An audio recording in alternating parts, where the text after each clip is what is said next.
Hey there, responders and RMPs. Chrissy Brooks here with Hypothetical for week ending 11/22. We are moving right on through November. You know what? Grab your decision tree. We're going to read every word out loud because you know what? It's good practice and it's going to keep your mind fresh when that emergency situation happens. All right, here is our situation today. You are called out on area to this leaking package. The package car driver was loading it onto his handcart when he dropped the box and it began to leak. There are red and white shipping papers, orientation arrows, and a corrosive diamond hazard label on the box. The liquid has leaked out onto the ground outside of the vehicle. The package is not generating heat, smoke, visible fumes or vapors, or irritating the skin or eyes in any way. Answer the questions below based on this scenario.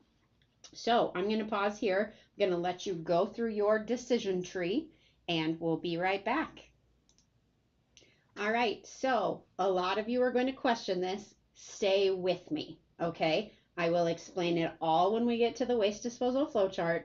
We all know that if it spills outside of a vehicle, we get the environmental coordinator on the phone, right?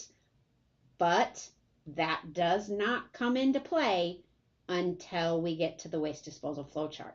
So it's important that we follow the proper steps in our hypothetical scenarios. First, we go through our decision tree.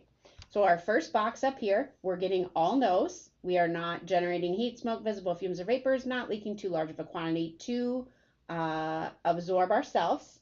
This box, we've got a diamond hazard label. Come over here. We know corrosive is not one that's prohibited. We also know that corrosive is not one that's allowed in our system, but we don't clean up. Over here, green box means edible liquid, not an edible liquid. So we end up down here in our yellow box. A designated responder is going to need to handle this spill. And then response or containment sheet that we're going to utilize first. Well, it's right here. That's our corrosive diamond hazard label. So we're going to turn to our corrosive response sheet, and we're going to see what that corrosive response sheet tells us to do. And that, I believe, is page 8. It sure is. So page 8, we're going to skip down to our response steps. Response action steps. Clean up spilled material. Do not absorb. Absorb is not required for solids. Liquids, do not use Zepsorbent or clay-based absorbent on hydrofluoric acid spills. Tear off approximately 5 inches of pH indicator tape and immerse it in the spilled liquid. Match the pH tape color to the closest color on the pH tape dispenser. If the test indicates that the spilled material is an alkaline or an acid, not in the 6 to 9 range, carefully apply sodium bicarbonate. Sodium bicarbonate mixed with acids produces a fizzing reaction. However, when mixed with alkalines, there is no fizzing reaction. Retest the spilled material with the pH tape to ensure the pH is within the neutral range of 6 to 9. If the pH is not within the neutral range, carefully reapply sodium bicarbonate and retest until the spilled material is neutralized. Using wooden stir sticks, mix Zepsorbent with spilled material until proper Zep consistency is met. If Zep is not available, use clay-based absorbent. Do not use Zepsorbent or clay-based absorbent on hydrofluoric acid spills. Spills containing hydrofluoric acid continue to add sodium bicarbonate to absorb and solidify the material. Place the absorbed material into a lined spill tray using the plastic shovel, fiber broom, and our plastic dustpan. Ensure all spill residue is removed from the spill location. Transport the package and package to the package servicing center for further processing. Waste disposal and decontamination. Next portion. Process liquid spills containing hydrofluoric acid through the DMP as a liquid. For containers that have spilled and cannot be closed, add sodium bicarbonate to neutralize, absorb, and solidify remaining hydrofluoric acid. Sodium bicarbonate mixed with acids produces a fizzing reaction and has the potential of off-gassing. This is a normal reaction. UPS designated small package. Designated responder shall refer to the waste disposal flowchart for proper disposition of package contents and contaminated packaging and debris.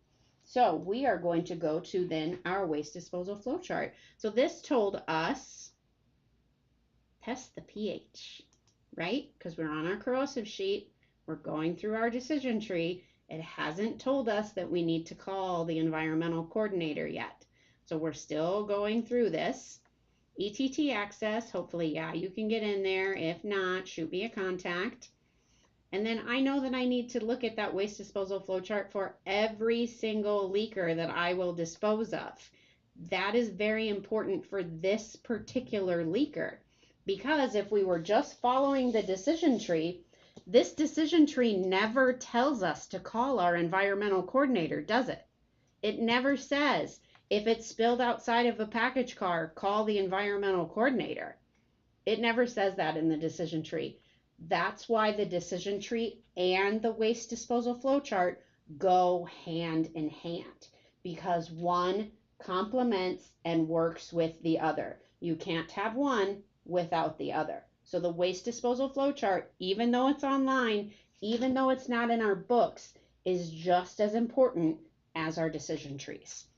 So as we go through our DMP waste disposal flow chart, we do have a spilled, leaking liquid or powder has been surrendered to the DMP. We did spill outside of a vehicle, so we are going to notify our corporate environmental coordinator. Once we've notified the environmental coordinator, that basically stops our response steps unless they tell us to continue doing something else. They may tell you to continue absorbing. Probably not. They're probably going to have to send in an outside responder to do the cleanup on this one. So we end up in our yellow box, notify your corporate environmental coordinator. And then what poster do we utilize to see which diamond hazard labels are not allowed in the UPS small package system? That's going to be your prohibited poster. What do you do with those RCRA clean and empty containers that we've poured all the materials out of? Those are going to go in the garbage can.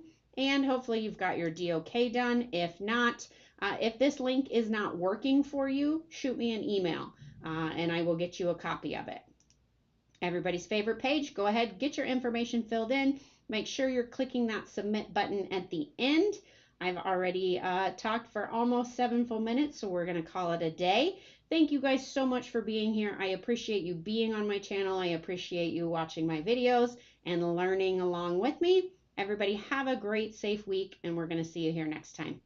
See you later.